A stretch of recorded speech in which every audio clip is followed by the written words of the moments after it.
시편 119편 33절부터 48절 말씀을 함께 읽겠습니다. 여호와여, 주의 율례들의 도를 내게 가르치소서. 내가 끝까지 지키리이다.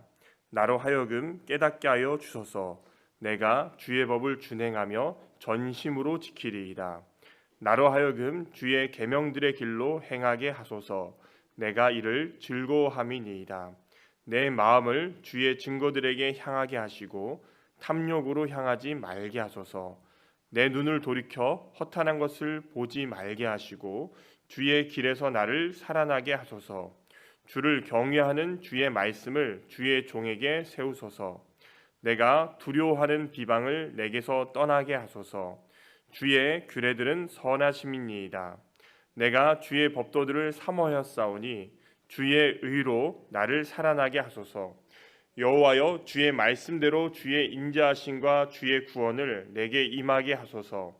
그리하시면 내가 나를 비방하는 자들에게 대답할 말이 있사오리니 내가 주의 말씀을 의지함이니이다. 진리의 말씀이 내 입에서 조금도 떠나지 말게 하소서. 내가 주의 규례를 바랐음이니이다.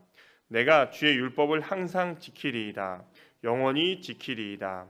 내가 주의 법도들을 구하였사오니 자유롭게 걸어갈 것이오며 또 왕들 앞에서 주의 교훈들을 말할 때에 수치를 당하지 아니하겠사오며 내가 사랑하는 주의 계명들을 스스로 즐거워하며 또 내가 사랑하는 주의 계명들을 향하여 내 손을 들고 주의 규례들을 작은 소리로 읊조리리이다. 아멘. 오늘 말씀에서는 그 주의 법을 지키겠다는 다짐과 기도, 그리고 하나님의 인자하심과 구원에 대해서 나타납니다. 이 말씀을 통해서 두 가지를 먼저 살펴보고자 합니다. 먼저는 33절부터 40절입니다. 여기 보면은 내가 주님의 법을 지키겠다는 다짐과 기도가 이렇게 나타납니다. 33절에 이 시인은 하나님께 율례들의 도를 자신에게 가르쳐 달라고 이렇게 기도를 합니다. 그러면은 그것을 끝까지 자신이 지키겠다 이렇게 고백을 하고 있습니다. 여기서 율례들의 도를 가르쳐 달라는 것은 자신의 삶의 길에서 이 주의 말씀이, 하나님의 말씀이 길잡이가 되어 달라는 그런 간구로 볼 수가 있습니다. 시인은 말씀을 통해서 자신이 이 세상 가운데 살아가지만은 세상의 가치를 초월하는 그 하나님의 시선을 좀 달라고, 제가 그것을 갖게 해달라고 그런 마음에서 기도를 하고 있는 것입니다. 하나님께서 이 세상의 가치와 시각이 아니라 하나님의 시선을 주실 때에, 하나님의 마음을 주실 때에, 또 그것을 깨닫게 하실 때에 자신이 그것을 끝까지 지키겠다 이렇게 다짐하고 있습니다. 34절에서는 시인은 한 번 더 간구합니다. 하나님, 저로 하여금 깨닫게 하여 주십시오. 그러면 자신이 주의 법을 준행하면서 전심으로 지키겠다고 다짐합니다. 여기서 준행한다는 표현은요, 이 성경에는 준행한다 되어 있지만 사실은 지키겠다는 같은 의미입니다. 그래서 다시 말하면 제가 주의 법을 지키겠습니다. 전심으로 지키겠습니다. 이렇게 고백한다라고 볼 수가 있습니다. 35절에서는 나로 하여금 주의 계명들의 길로 행하게 하옵소서라고 기도하고 있습니다. 왜냐하면 자신이 이것을 즐거워하기 때문이다 이렇게 고백을 합니다. 이것은요, 우리가 목요일 날 그 시편 119편 1, 2절 읽어보셨지 않습니까? 거기에 보면은 행복이 말씀 안에 있다는 것을 의미합니다. 어떤 사람이 복 있는 사람이냐? 말씀이 안에 있는 사람이 복 있는 사람이라고 얘기하고 있는데, 우리가 어제 읽은 18절에 이 놀라운 것 때문에 이 지금 35절에 있는 즐거워한다, 그러니까 말씀으로 인해서 자신이 즐거워한다 이렇게 볼 수가 있습니다. 36절부터 37절에서는 시인은 자신의 마음속을 들여다보면서 하나님께 도움을 구합니다. 36절에 보면은 내 마음을 주의 증거들에게 향하게 하시고 탐욕으로 향하지 말게 해달라고 기도합니다. 우리가 어제 읽은 말씀에 보면은 외부 요인에 의해서 고난을 당했습니다. 그러니까 어떤 고관들이 이 시인을 굉장히 비방하고 공격했다면은 오늘 읽은 말씀에서는 시인은 자신의 마음을 들여다보면서 자신의 마음 안에 있는 부족한 모습, 바로 탐욕이 있는 것을 발견하고서 하나님께, 하나님, 이 탐욕을 제가 이길 수 있도록 좀 도와달라 이렇게 기도하고 있는 것입니다. 37절에서는 내 눈을 돌이켜 허탄한 것을 보지 말게 하시고 주의 길에서 나를 살아나게 하소서라고 기도합니다. 시인 자신은요, 스스로 자신의 마음을 바라보면서 탐욕과 또 세상에 갇힌 허탄한 것을 쫓고 있는 자신을 발견하고서 하나님의 말씀을 통해서 이 모든 것들을 이길 수 있도록 좀 도와달라고 이렇게 기도하고 있습니다. 38절과 40절에서는 또다시 하나님께 또 기도하는 모습이 나타납니다. 38절에 주를 경외하는 주의 말씀을 주의 종에게 세워달라 이렇게 기도하고 있습니다. 왜 말씀으로 세워달라 이렇게 기도합니까? 그것은 39절에 자신이 두려워하는 비방을 떠나게 하기 위해서입니다. 그래서 이 주의 규례들은, 주의 말씀들은 선하기 때문에 또 주의 종을 세워주시기 때문에 시인은 주의 말씀을 주의 종에게 세워달라고 기도하고요. 40절에 자신이 주의 법도들을 사모하였기 때문에 주의 의로 자신을 살아나게 해달라고 간구하고 있다는 것입니다. 사랑하는 성도님들, 38절부터 40절에 나타나는 이 두려움은요, 세상 사람들의 시선입니다. 다른 말로는 세상 사람들의 평가를 의미합니다. 우리가 다 예수님을 믿고 있지만은 그 세상 속에서 살아가기 때문에 나도 모르게 그 다른 사람이 나를 어떻게 생각하느냐, 다른 사람이 나를 어떻게 평가할까, 이것을 굉장히 중요하게 생각할 때가 많습니다.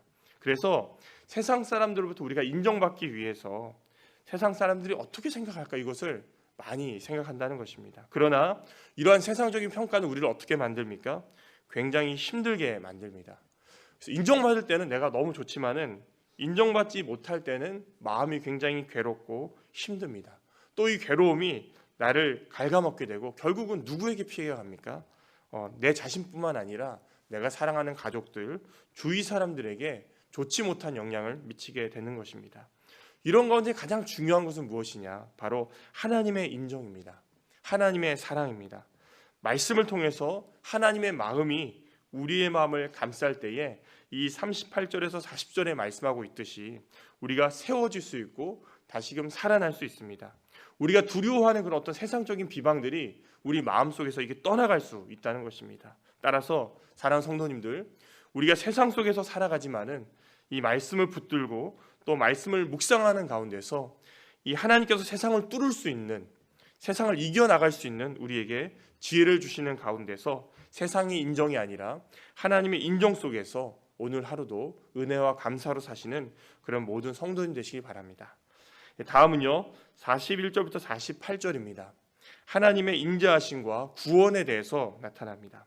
41절에 시인은 하나님께 주의 말씀대로 주의 인자하심과 주의 구원을 자신에게 임하게 해달라고 이렇게 간구하고 있습니다. 42절에 그러하시면은 내가 나를 비방하는 자들에게 대답할 말이 있다 이렇게 말하고 있습니다. 아마도 여기서 비방하는 자들은 39절에 시인이 두려워했던 어떤 그런 비방과 연결 지을 수가 있습니다. 시인은 내가 주의 말씀을 의지한다 말하면서 세상 사람들의 비방을 하나님의 말씀으로 이기겠다 이렇게 고백을 하고 있습니다. 43절에 시인은 진리의 말씀이 내 입에서 조금 더 떠나지 말게 해달라고 간구하고 자신이 그 주님의 규례를 바라고 있다 이렇게 얘기하고 있습니다. 사랑하는 성도님들, 세상은 우리를 공격하고 또 비방할 수 있습니다. 이것을 이길 수 있는 힘은 무엇입니까? 결국에는 말씀입니다. 우리가 말씀을 읽는 가운데 하나님께서는 우리에게 하나님의 인자하심과 구원을 임하게 하시고 우리의 입술에 말씀을 통한 지혜를 주실 때에 우리는 세상 가운데서 이길 수 있는 것입니다. 하나님께서는 말씀을 통해서 우리에게 또 지혜를 주시기 때문에 이 진리의 말씀이 우리 입에서 조금 더 떠나지 않도록 늘 말씀을 소망해야 한다는 것입니다. 44절에서는 41절부터 43절의 고백 때문에 시인은 자신이 주의 율법을 항상 지킬 것이고 영원히 지킬 것이다 이렇게 다짐하고 있습니다. 더 나아가서 45절에 내가 주의 법도들을 구하였기 때문에 자유롭게 걸어갈 수 있다고 말합니다. 하나님의 말씀이 우리의 삶을 인도하고 우리가 말씀 안에 살아갈 때 우리가 자유를 누릴 수 있을 것입니다. 46절에서는 또 왕들 앞에서 주의 교훈을 말할 때 이렇게 말하는데 이것은 23절에 나타난 고관들이 자신을 비방한다 이것과 연결 지을 수가 있습니다. 시인은 고관을 넘어서 이 왕들 앞에서도 하나님의 말씀이 내 안에 있을 때에 자신감 있게 왕들 앞에서도 당당하게 하나님을 말씀할 수 있다 이렇게 고백하면서 47절과 48절에 그러기에 자신은 사랑하는 주의 계명들을 스스로 즐거워하고 자신이 사랑하는 주의 계명들을 향해서 자신의 손을 들고 주의 율례들을 작은 소리로 읊조릴 것이다 이렇게 다짐합니다. 성도님들, 정말 말씀이 우리에게 이렇게 힘이 됩니다. 그러나 우리가 그냥 읽는다고 해서 이 말씀들이 힘이 되진 않습니다.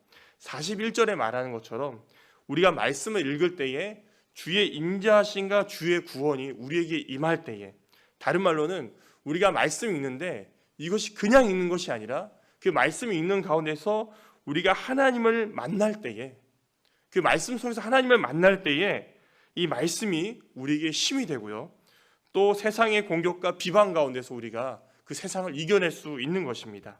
이 사실을 기억하면서 하나님, 오늘도 제가 말씀을 읽고 기억할 때에 저에게 하나님의 인자하심과 구원이 임할 수 있도록 도와주시고 정말 하나님을 만나는 가운데서 세상을 이길 힘을 더해달라고 기도하시는 그런 모든 성도님 되시길 바랍니다. 기도하겠습니다. 하나님 아버지, 감사합니다. 시편 말씀을 통해서 은혜 주심을 감사드립니다. 말씀이 우리 마음에 들어올 수 있도록 도와주셔서 우리 마음에 탐욕과 허탄한 것을 쫓는 마음을 이길 수 있도록 도와주옵소서. 또 말씀을 읽는 가운데에 하나님의 인자하심과 구원이 임할 수 있도록 은혜를 주셔서 세상을 이길 수 있는 힘을 우리에게 더하여 주옵소서. 감사합니다. 예수님 이름으로 기도드립니다. 아멘.